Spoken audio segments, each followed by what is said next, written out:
Hello, everybody. Welcome to Starting Point. It's a podcast series from Antrim and Newtownabbey Borough Council that is definitely a little bit different. And we're here at the Mossley Mill, which is one of the most stunningly beautiful spaces, I have to say, for a council building. It is absolutely fantastic. And today we have an invited studio audience with us.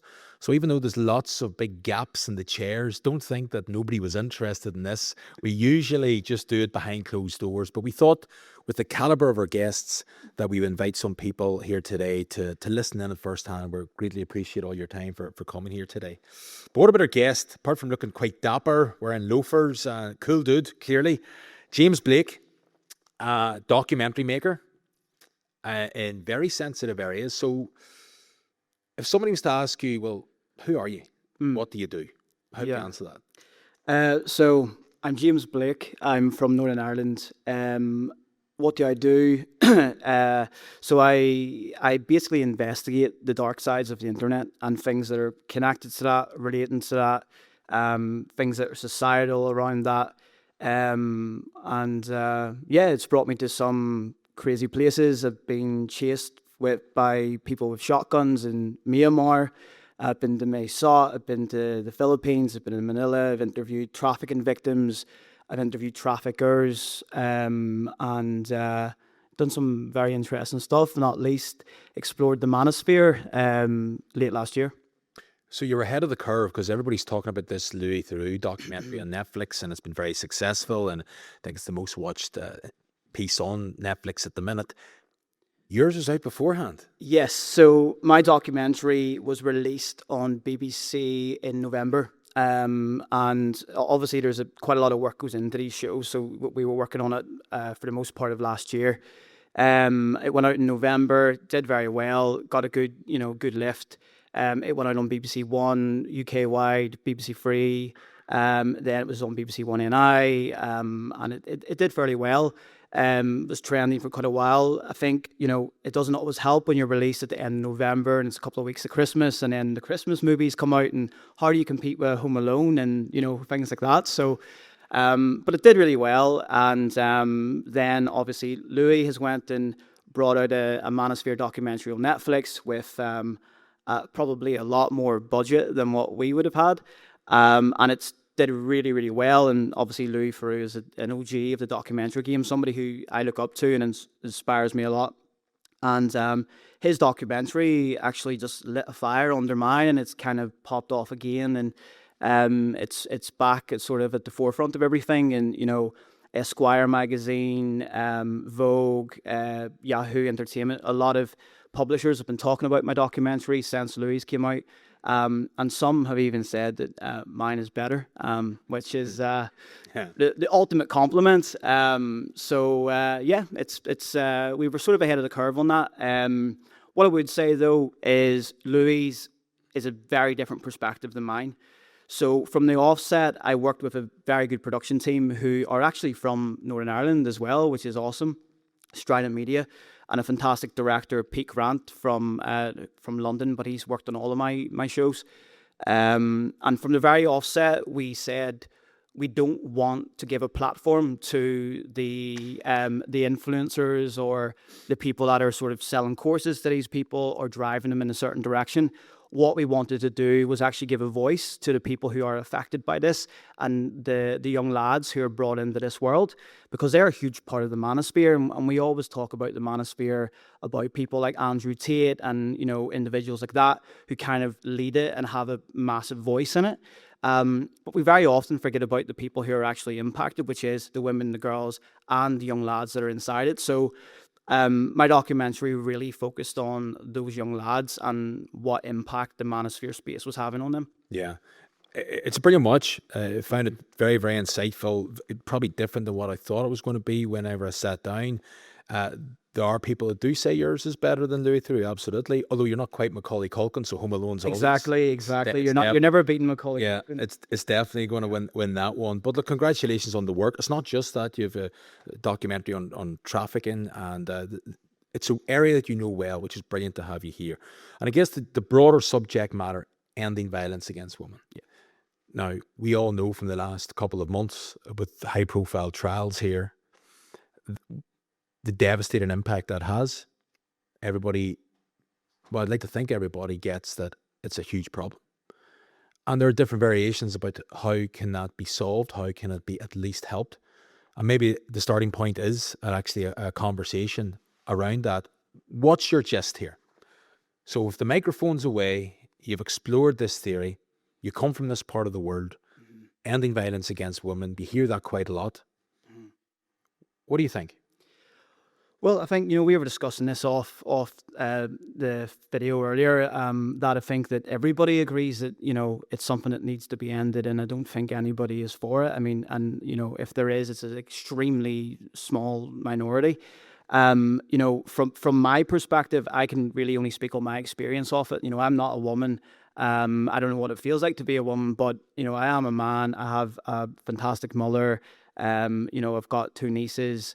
I've had a lot of amazing women in my life, and the thought of anything happening in that sense to them, it shakes me to my core. And I think that through my journey of making my documentaries and exploring things like trafficking, romance scamming, things like that.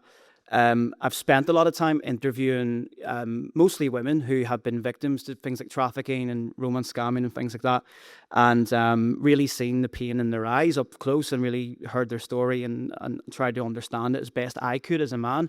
And I think it's just it's a very real thing, very raw thing. And something that definitely needs addressed, which, again, I think that these conversations are really good to have if men and boys are part of that, which, clearly they are. There has to be a conversation around why is that happening, what's bringing them to that point, and what can be done as a preventative to stop that.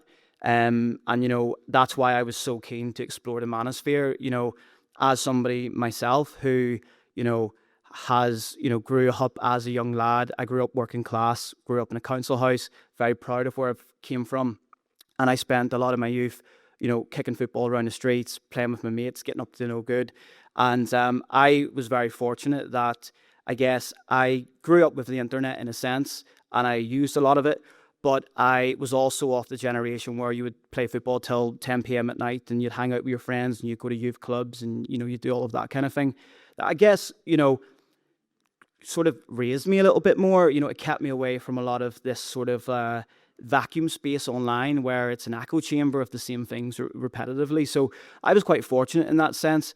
I did have some experience with content from the Manosphere, which I go into in my documentary, myself personally.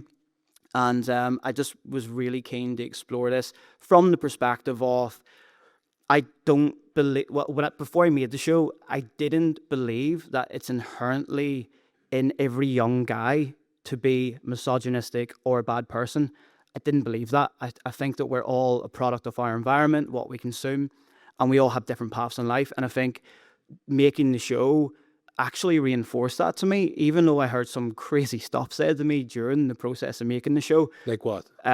So, for example, there was, I went to Portugal with a young guy, Sam, 16 years old, great kid, articulate, intelligent, really nice, like a genuinely nice kid. Struggled a bit with socializing, didn't have many friends. In fact, he admitted he had no friends in real life. His best friend, Vincent, from the US, was 17, and he had met Vincent through an online community, which was set up to, I guess, show young lads how to become men, or a certain version of a man, which was dictated by one man. And there was thousands of young lads in here eating into this kind of ideology of what a man should be.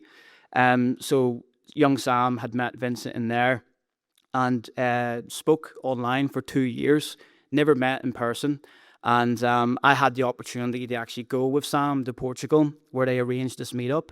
Sam, Vincent, and 4 other young lads, ranging from 16 Sam to, I think, 26.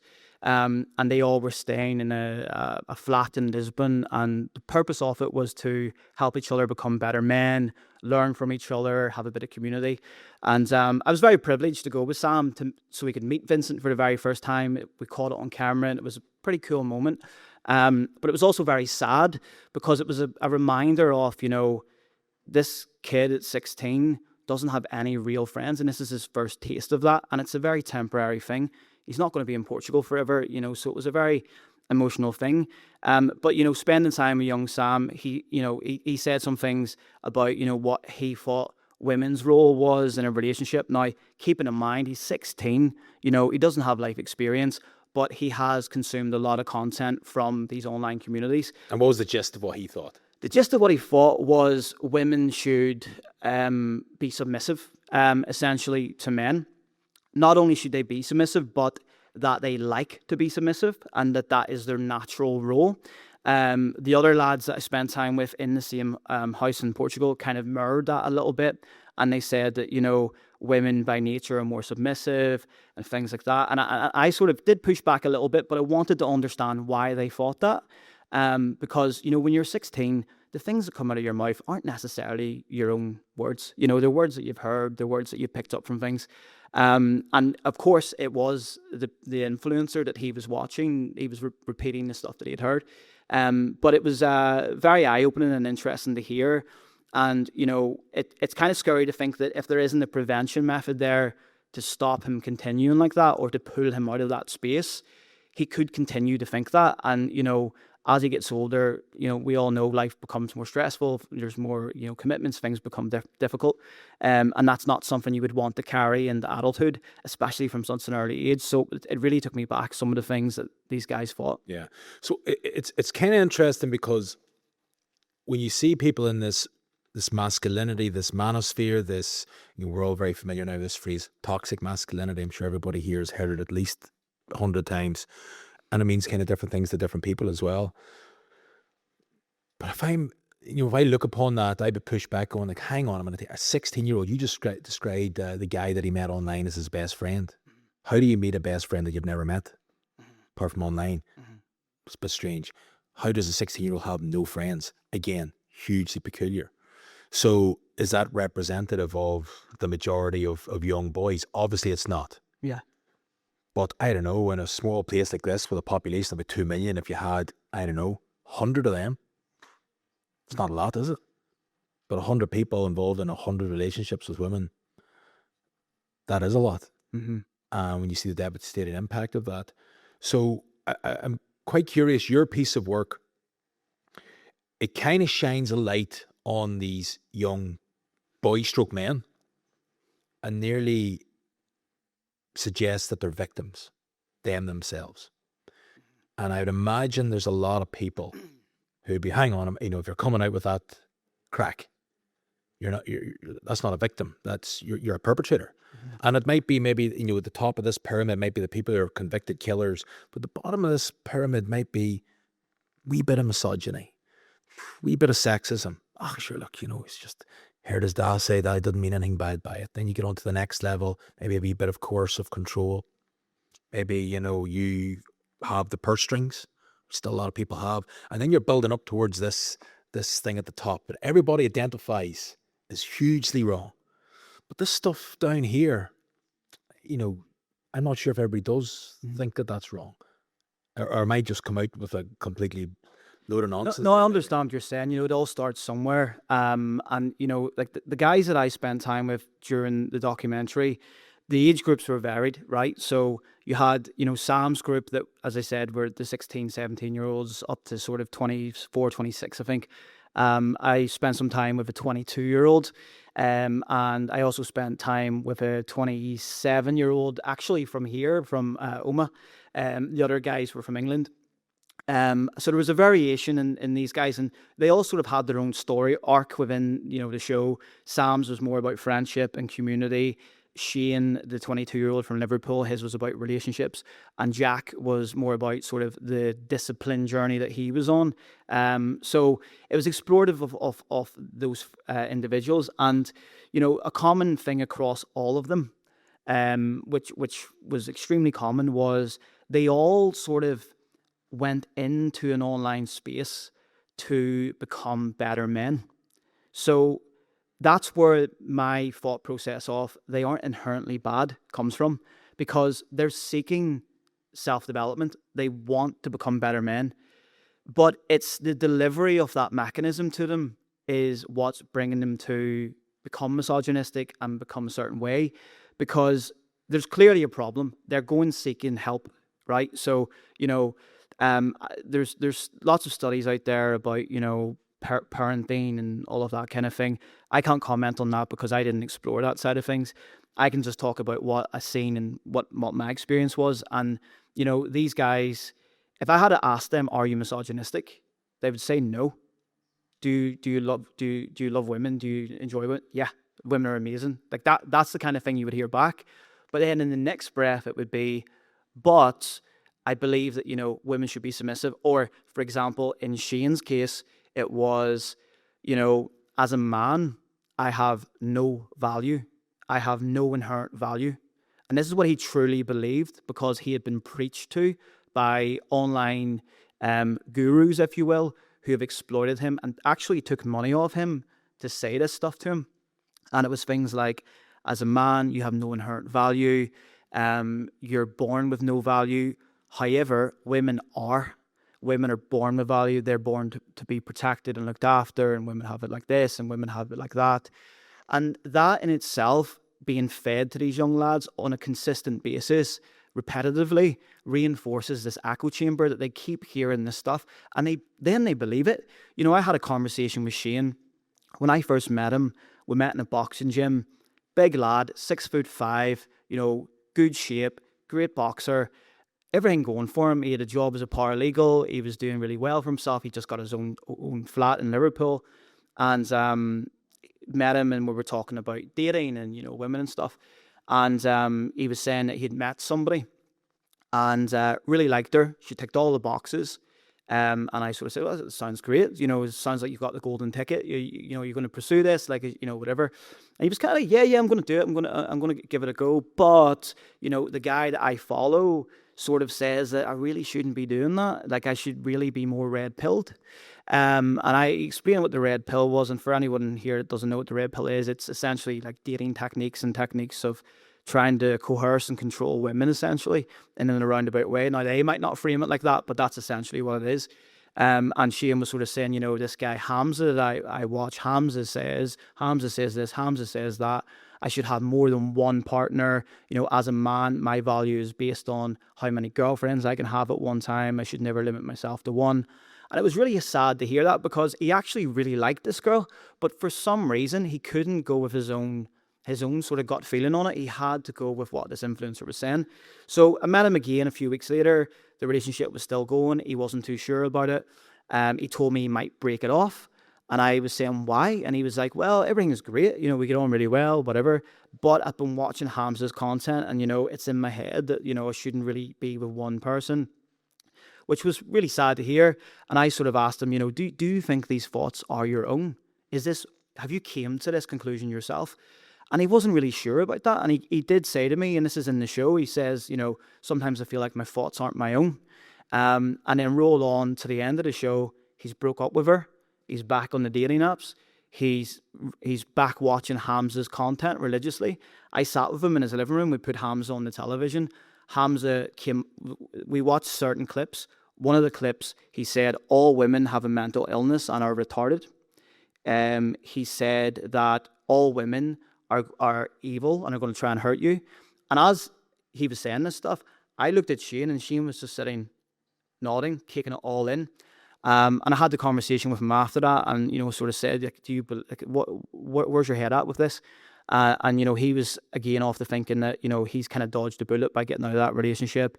His value now as a man is he's worked on himself, he's going to the gym, he's doing this, he's doing that. He should be allowed multiple partners. But that ideology, his whole ideology, has came from this online space. It's all from what someone else has told him. These are not his own thoughts. Right. And that, to me, is a very scary thing. And I think that is what we really need to look at is, first of all, why is there a vacuum? Why is there this big space that's being plugged by influential, typically older men like Andrew Tate, like other individuals in that space, who are exploiting the young lads, who then in turn become a certain type of person who then passes this pain on to women. So I think there's a much bigger problem than just Andrew Tate and just young lads. There's something there that isn't being addressed, and that is sort of one of the reasons I feel very passionately about this, because something needs to be done about that. Yeah, and the likes of the people that you mentioned there, they're coming back and they're saying, we're not exploiting people. And the people that are listening to them are fully in agreement with them. And it's a lot. Can you give us a sense, just numbers-wise, we're talking about here? Oh, well, some of these gurus and influencers that are in this space, leading this space, are making tens of millions of pounds from young guys. You've got, like, for example, in Sam's case, Sam, when he started self-development, as he calls it, and in my day, when I started I was in self-development at 16, but I was reading books and listening to audiobooks and, all of that kind of thing. I wasn't joining online communities, but the world has changed, and that's the new form of that. Sam started into it at 13 years old, and that in itself caused isolation, because whenever you join these online communities, they tell you that this is where you need to be. It's us against them. The world doesn't understand you. The world doesn't like men. Men are not given value in the world. But in here, we're all about creating that value. We're all about making you into the man you're supposed to be. And at 13 years old, going into that community is not going to be good for you. And I can't obviously confirm, but I would say that has played a big part on Sam becoming an isolated 16-year-old with no friends. Yeah. And listening to that, apart from being like hugely afraid of the journey where we're going, and part 2 of this, we'll have Sonia from Women's Aid is going to be joining us afterwards, and she is in conversations today, actually right now, around legislative change. And I think that's what's clearly required around that vacuum, because Jimmy Carr, and I don't know if anybody noticed this, there was a comment that he made when he was asked about the Manosphere. And he came back and he basically said, he wasn't saying he thought it was an interesting documentary, and he wasn't in any way supportive of what the stuff that came out of it was in any way. But he did make a point that it was, well, at least somebody is talking to these people. Mm-hmm. You could immediately feel the pushback on that. And that's probably getting into your world to an extent. It's not exactly the same, but, there's a big void of boys who are going down a path that people like me and most of us would look at it and just be shaking the head thinking like this is definitely not correct, but they're fully invested in it. If I flip that around full way, because the reason we're here is this conversation around ending violence against women. So with your experience, and you were advising a committee in Westminster, I think it was it earlier this week, last week? Last week I was in Westminster. Yeah. So you have a profile now and you're in Westminster, kind of just part of the world. That's the big spot. I know. Like, what am I doing in Westminster? Yeah. But it's, look, I mean, it's great that this engagement's going on. How do we end? This is such a silly question in a way, because it's the obvious question. And if you could answer it, then we'd all be sorted. But with your experience, how do we end violence against women? Yeah, I mean, it's the golden question, isn't it? And I think, like, you're quite right. If somebody knew the answer, we wouldn't be sat here. But I think, But what do you think? Well, I feel like I'm not a woman, and I think that as a man looking in on all of this sort of thing, and from my experience with making the show, I think the most important thing that I can see is the preventative side of it with, young men. And like you mentioned there about sort of these spaces and young men, and I think one of the things that really stood out to me was the lack of, Jimmy Carr. You said he sort of said at least these individuals are talking to them and they're listening to them and they're addressing them, and they're kind of affirming their thoughts. When I was in Portugal with the guys, we sat around. We were at an outdoor gym, and they were all trying to obviously out-rep each other, out-compete each other and stuff. And I sat with them, and we talked about masculinity. What does it mean to be a man and things like that? And there was one point where I said to them, you guys are obviously doing this online community thing and whatever. Do you realize that it is a bit of an echo chamber because these people are all the same as you? You know, I personally have learned far more about life and expanded myself over the years by meeting people different than me and being around people different than me. And I think that's so important for development, even as an adult. You know, it's really important. And I said to them, you know, do you not go to youth clubs or anything like that? And I swear to God, every single one of them was like, what's that? What's a youth club? And that sort of took me back a bit. And you know, I'm not a political, you know, guy. I'm not massive into politics, but from what I then learned was that, you know, funding was really low for things like that in you know, the space that we're in. And I sort of, that really struck me as like, wow, okay, because that was a big part of, you know, my childhood and my development. And I think that's something that maybe, you know, could be done, more investment around community for these people, and to sort of I guess steer them away from these online communities. I think that's a really important thing. You know, I'm not saying that there isn't bad guys out there or bad men out there. Of course there is. And you know, whether they're in these online communities or not, there's just some people that will just be bad people. But there's also a massive amount of people that don't go in, you know, they don't set out to become bad people, and somewhere along the way they lose themselves. But if they've lost themselves, right? Let me just jump on that. If they have lost themselves, whatever that definition is, but if somebody's coming out with stuff that's clearly right, just go misogynistic, which you've encountered in your program. Yeah. Because two ways there. Do we frame them as, look, there's a void there, they're kind of victims, they're kind of vulnerable, and then it's like, oh, that poor wee fella nearly to an extent. No. Or, and here's the other side of it, where we need to aggressively challenge that. Like, that behaviour needs to be called out, even bluntly.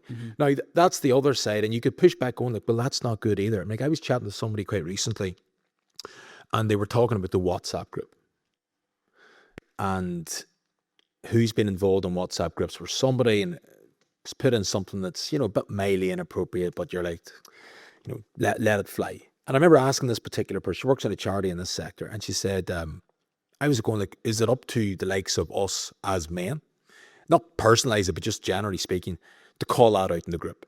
And she actually made quite an interesting point to me, where she actually suggested maybe that's not the way to do it, because then it challenges them in front of everybody, and then it can lead to confrontation. But what about slipping them a message on the side saying, look, you need to take that down, can't be doing that, whatever reason. At least that way it might resonate with them, that they feel there's less of a confrontation. Now, I don't have the answer to that.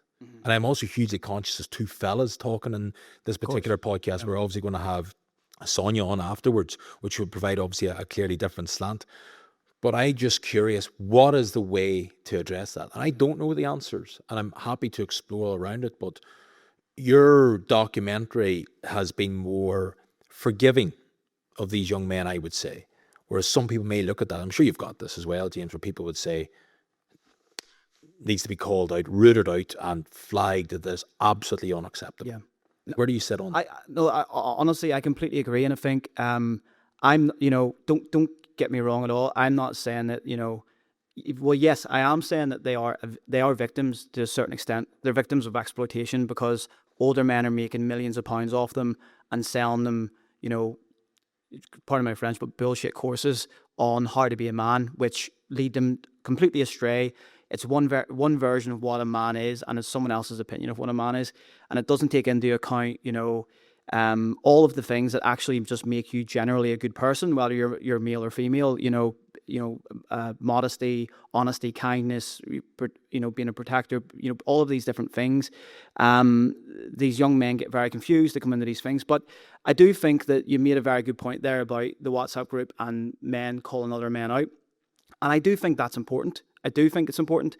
And I think that, you know, obviously making that show, it definitely was not my place to say, hold on a second, you're wrong about that. Because the whole purpose of me being there was to draw as much out of them as I could and to understand why they were saying what they were. My opinion of it was irrelevant. You know, don't get me wrong, there was times I sat there and was sort of listening to it and going, you know, but equally, it wasn't my place in that. No, and I accept that. Like, somebody makes these documentaries, I get that. You're trying to showcase it, and let people make up their own minds. Yeah.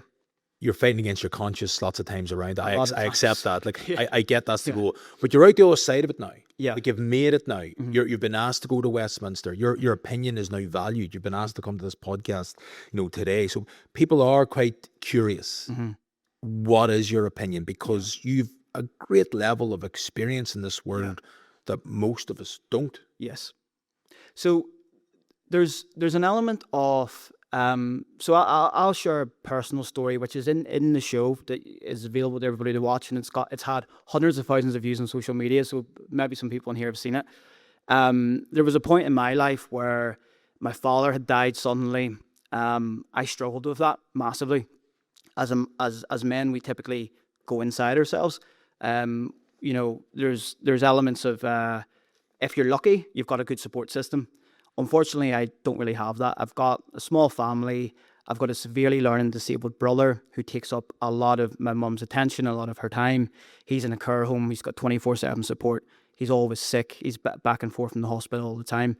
I'm not going to burden my mum with more additional stress. My mum's is 60. She won't, like, in fact, I'll not say her age, but she's, yeah. You did just say it there. She's, there's another number on that, but I'll not say. But, my mum has had a challenge in life with my brother, and I'm not going to burden her with stuff. So my dad died suddenly. I dealt with that. I then came out of a 6-year relationship where, it was a lot of things happened within that as well, with loss as well. And, came out of that relationship, and I don't have the kind of friendship group where my friends would be like, here mate, let's go to the pub, and I have it now. Fortunately, I've got some really good people in my life now. Back then I didn't. And what did I do then? I mean, I started looking online, like, how can I deal with this? And suddenly you start getting served content on social media, and that social media content starts out as a man, deal with your problems, be stoic, be all of these kind of things. And, you try to do that, and all of a sudden, it's, works for a certain period of time, and then you'll have the bad days and all of that. But then somebody will pop up, and it could be an individual, it could be whatever. In my case, at that time, it was Andrew Tate. And this is, I definitely would like to say this is before he kind of rose to massive popularity and there was all of this additional information came out. This was more at the point where it was kind of like, pick yourself up, go to the gym, work hard, focus on your work, all of that kind of stuff. That resonated with me. Yeah. That completely resonated with me. So I'm sitting there, I'm 20, early 20s, and I'm sort of sat there thinking, you know what, I'm going to go to the gym, I'm going to get in my car, I'm really grateful for what I have, I'm going to work hard, I'm going to pick myself up. And that works, that helps. And that is a connection through a screen on a phone with someone who I'd never met, but it resonates with me.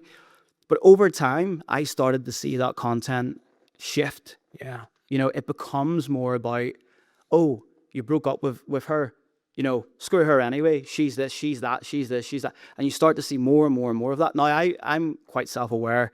And as I say, I've an amazing mother, and I've had amazing women in my life. So I was self-aware enough to go, whoa, hold on a second, where's this going? Yeah. And pull back from it. Not everybody is that self-aware. But I think that is a hugely interesting point, because I'm so glad you brought that up, because I was going to actually finish on that. To me, and again, I quantify this as I'm the normal 5'8" here. You see some of these people, particularly when they rise to prominence. Some of the clips that we'll see on Instagram or we'll see on Twitter, some of the stuff I'm looking at going, who's that boy there? There's good stuff there. And I have found myself in that situation at the start. My friends have, where you see isolated clips. There'll be 60-second clip online, and what they say is, as you say, go to the gym, get up, get over this breakup, as you say. And it's like, yeah, good messaging. Yeah, I needed a good kick up the backside there, and your man's kind of giving it to me. And I think that's to me, as a normal person, I think that's the real danger. Because if all the messaging was bad, you'd like to think that we'd all be able to call it out. Yes. But if some of the messaging in there and isolated clips is quite good, yes, for want of a better phrase, then you're going to latch on to that, and then a wee bit more, and then a wee bit more. And then you might go, hey, I might subscribe to that. Hey, I might watch that full thing. And yeah, them couple of messages that were quite good. Actually, there's other stuff around there that, God, I never really thought of that before. And you're invested in this particular person. And then when you're invested in someone, the appeal becomes lower. Yes. And I'm so interested that you brought that up, because I don't even know how you begin to do that, because the online world is short form content. Exactly, and that is one of the big problems, because you cannot control where that content goes. So the algorithm is going to feed it to you, and the algorithm is going to continuously push the stuff that is most engaging, most polarizing, gets the most engagement, likes, comments, whatever. That's just the nature of the beast. And that becomes problematic, because we now live in a massively saturated society of content. When you look at a social media platform, the problem with that is that for content to now be shown, it needs to be more extreme, more polarizing, more crazy. And sometimes I look at some of the content that I've seen, as some of the content these guys were consuming in my show, and I look at it and think, I wonder, does the person who's making that content even think that themselves? Are they just doing that to get the clickbait, to get the rage bait, to get people angry and commenting, to drive their sales? Because ultimately, this is all about money, attention. So I think one of the big solutions here is to take that attention offline, because the algorithm now, we can't control it. And, in my sex predator documentary, I was in New York, and I met with a fantastic law firm who represent young girls mostly who have been victims of abuse, and some of them were abused through social media and things like that, and they're forever fighting huge battles with the huge conglomerate social platforms, and it's extremely difficult to get anything done. It's a bit of a wild west. We're not going to be able to change that overnight. We're not going to be able to stop people like Andrew Tate creating content, or somebody similar. So I think that we need to start investing in offline stuff to take that attention somewhere else, so that there isn't the risk of going down that rabbit hole. What does that mean? What do you mean offline stuff? So think youth clubs, community things, youth clubs, things that can take your attention away. I was a kid, and football kept me away from a lot of bad stuff. I had a great friend group, but they got up to mischief. And I was always the one that was like, "Here, lads, at 6 p.m. I'm away to football. Use crack on. I'm not touching that drink, or I'm not doing this," and that kept me out of a lot of trouble. It's not quite like that now. There's so much to see, so much to be absorbed in these platforms. I think that if we have more investment in stuff offline to take people's attention away from that, I think we could be in a better place. Right. Now, it would take time. Yeah, no, I accept that. Just to finish up, if there's one piece of advice, feels weird, you're a young man to be giving out advice, and you always feel pressurized when asked to give out advice, in fairness. But if there's young men watching this, or older, what one piece of advice through your experience would you give to steer them away from this path, which clearly sounds dangerous? And I want you to give a piece of advice in a non-confrontational way to maybe some woman watching this, who might be feeling really challenged around this area from what we've been talking about, scared. I was involved in a conversation there quite recently with a guy that has 5 kids, 5 daughters. Just this morning, a conversation that happened, and he was saying basically that the way his daughters think about things is completely the different way of which he thought about it. Maybe walking down, having the car keys in your pocket. You maybe see a guy and you maybe just have the key between your 2 fingers in case you're sprung into something. I've never thought that. I'm walking down a dark alley at 3 o'clock in the morning and 4 big men come at me. I might feel a bit apprehensive, but that's very, very, very seldom in life. Yeah. But the female experience is different. And I was raised in a house of all boys. And I think maybe that piece, okay, the nature of my job, I'm more educated in it now, but it wasn't. Definitely wasn't at 16. It definitely wasn't at 26. But what would the piece of advice you'd have for both different? We're talking about different people here watching this. Yeah. What would it be? So it's obviously a big one. I think, I always like to think about it as in, someday if I'm blessed, I'll have beautiful kids and hope maybe a daughter, who knows. And I always sort of think about the fact that, I've got 2 nieces, and I think about, the sort of guys that you see in these spaces saying these things, doing that kind of thing. Would I ever in a million years want them anywhere near my nieces or my children when I have them? And the answer is absolutely not. And I think it's important to think about that. It's important to think about the stuff that you're consuming and your environment, the people you're around, the stuff the social media that you're looking at, and to actually acknowledge and understand that even on a subconscious level, that will impact how you view things. And over periods of time, that will compound and can literally change your thoughts and what comes out of your mouth. And I think it's just really important to be aware of that.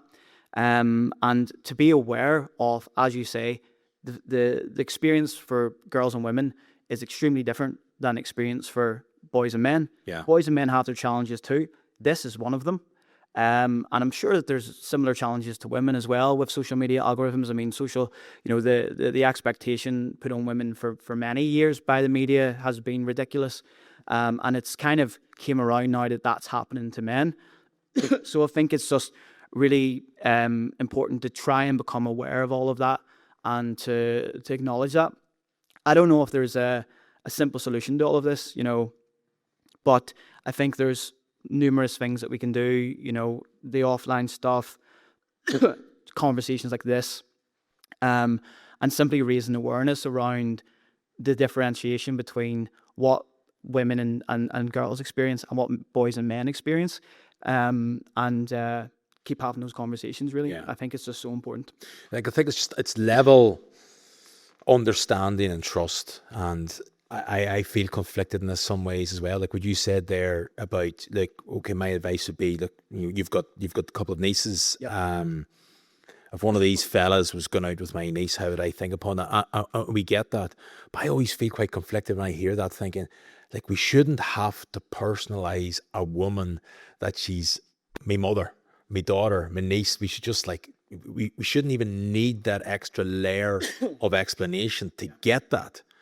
So, and that's not me pouring cold water on you here in any way, but also maybe we do need that. Maybe that's just addressing the reality of where we are at. Well, I think it gives us an insight. And that's I have to say, I find that a very sad thing. Like, even though, as I said, I've reared in a house of all boys, but just, like, I don't have to think of a girl being my niece or my daughter, to get that. Well, the problem, the reason why I said that, and I think that other people will say something like that, is because we as men have no idea what the lived experience of a girl or a woman is. And, how could we? We can't. But there should be education around that. And I think that, for me, certainly anyway, growing up, I didn't get any education around that. My experience of that has just been being around, girls. I went to a mixed school when I was young, and I've had girlfriends and things like that there, got nieces, got a mum, but aside from that, do I really know what it's like? Do they really know what it's like for us? Not really. And maybe that there's a question to be asked there around education around that, and vice versa, because if girls and women understand men better as well, that could be useful. And if men and boys understand the experience of girls and women, that could be very useful too. That example you give there of, walking through a park at night, and a woman holding her car key with the key out just in case, that's certainly not something a lot of young lads and young men think about, and I think even hearing that, it makes me go, whoa, that's pretty crazy. But again, proper education on this, I think, would go a long way. Brilliant. We will wrap it up there. Thank you very much indeed for joining us, and thank you for watching. It has been, we have clarified, we're not experts, we're not trying to be, but I think just engaging in this conversation, trying to maybe show how we're exploring different themes is a good thing, and people will take different things from that. So look, great to have you. Thank you indeed for watching. There will be just some signposting attached to this video, because obviously we've explored some very difficult themes. They can be quite triggering. So there's a great signposting with Antrim Newtownabbey Borough Council that'll be attached to the bottom of this video, just in case that you have been triggered by anything yet you've heard. But it has been really worthwhile, hugely interesting, a little bit depressing obviously as well, but you know what, maybe sometimes, which clearly you've got to go there if you're going to sort of climb up the mountain 100%. A bit. But ladies and gentlemen, could we please have a round of applause please for James Blake. Oh, thank you. Thanks.